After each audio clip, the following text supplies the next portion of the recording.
Before we could talk about BioShock, I need to tell you guys how I got into the game in the first place. So I'm a huge fan of Bendy and the Dark Revival, not the original Bendy and Ink Machine game. In that game, you just walk and walk and walk and walk, and that's fucking it. The only good thing about Bendy and the Ink Machine is the visuals, and even that gets boring after a while. But Bendy and the Dark Revival, I had a blast playing. I even replayed it a couple times. So apparently, the game takes major inspiration from BioShock, and even though I watched a bunch of videos about it, the game looked boring as hell. I still bought it because all three games were like $10 at the time. But I pretty much only bought the pack for BioShock Infinite. That was the only game I really had interest in. But I was still gonna play all three games in the order they came out in because I have nothing better to do with my life. And holy shit, I had a fucking blast playing the first BioShock game. I'm currently playing BioShock Infinite and it's an amazing game. But not gonna lie, I kinda just want to replay the first one again. I'm here to talk about a game that I had almost no interest in, besides the fact that it inspired the Bendy franchise, has won me over as one of my favorite games of all time. This is my review on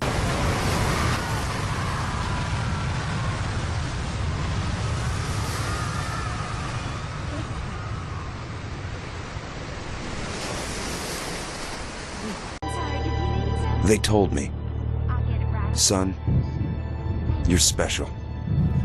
My parents also told me that. This guy's name is Jake, and he's born to do great things, like surviving a plane crash. Title card!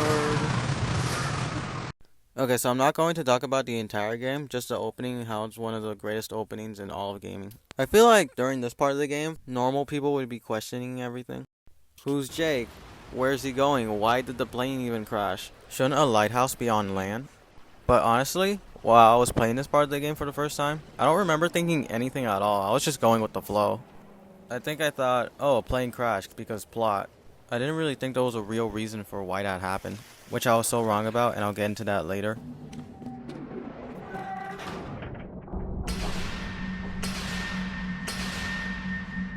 Oh my god, it's literally Joey Drew. After that, we go down a couple steps and arrive at the submarine, where upon entering, you pull a lever and then this happens.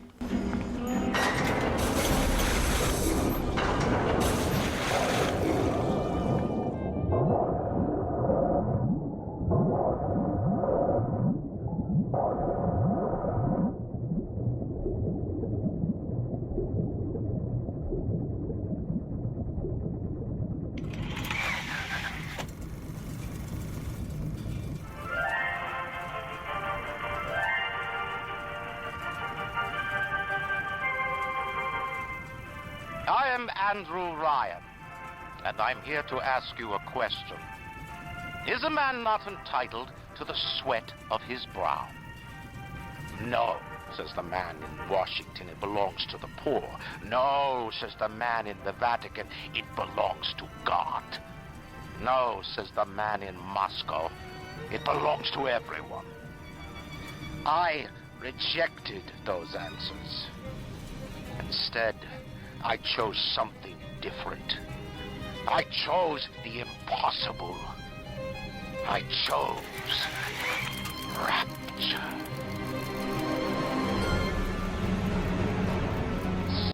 This is fucking awesome. The best way I could describe how I felt in this moment. When you're a kid, have you ever been taken to a new park?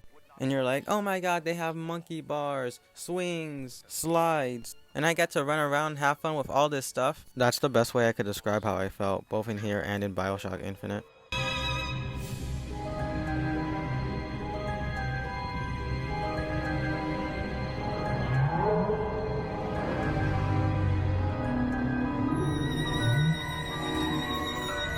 Sorry, I just had to show you more of it.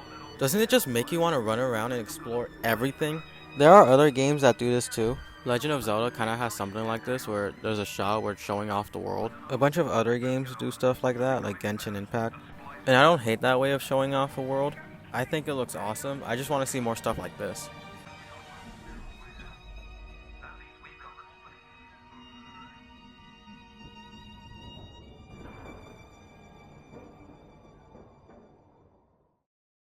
When you finally make it inside, you're greeted to this.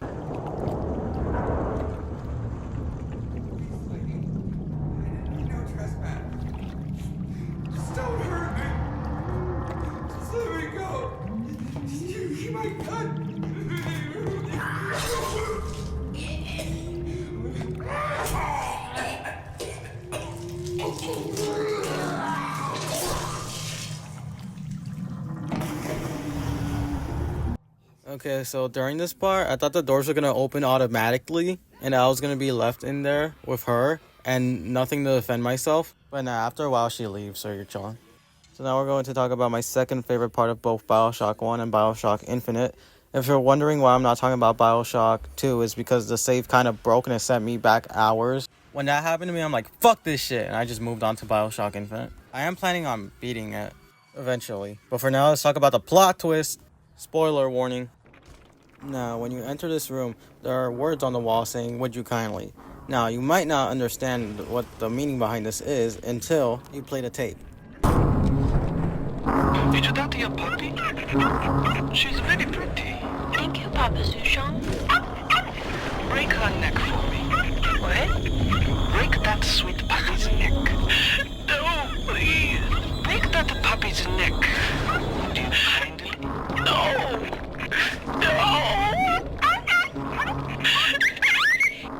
Very good. Even after this, you still might not understand what it means. He just kind of asked politely if she could kill the dog, and she's like, no, and she still did it. But he asked politely, so I understand. You find the guy you're searching to kill, Andrew Ryan. And once again, another iconic speech with a huge lore dump. And now he's come to murder. In the end, what separates a man from a slave? Money? Power? No. A man chooses.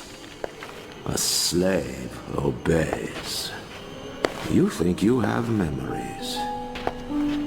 A farm. A family. An airplane. A crash. And then this place.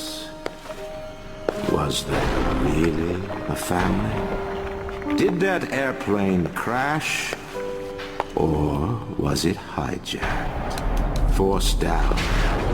Forced down by something less than a man. Something bred to sleepwalk through life until they are activated by a simple phrase spoken by their kindly master.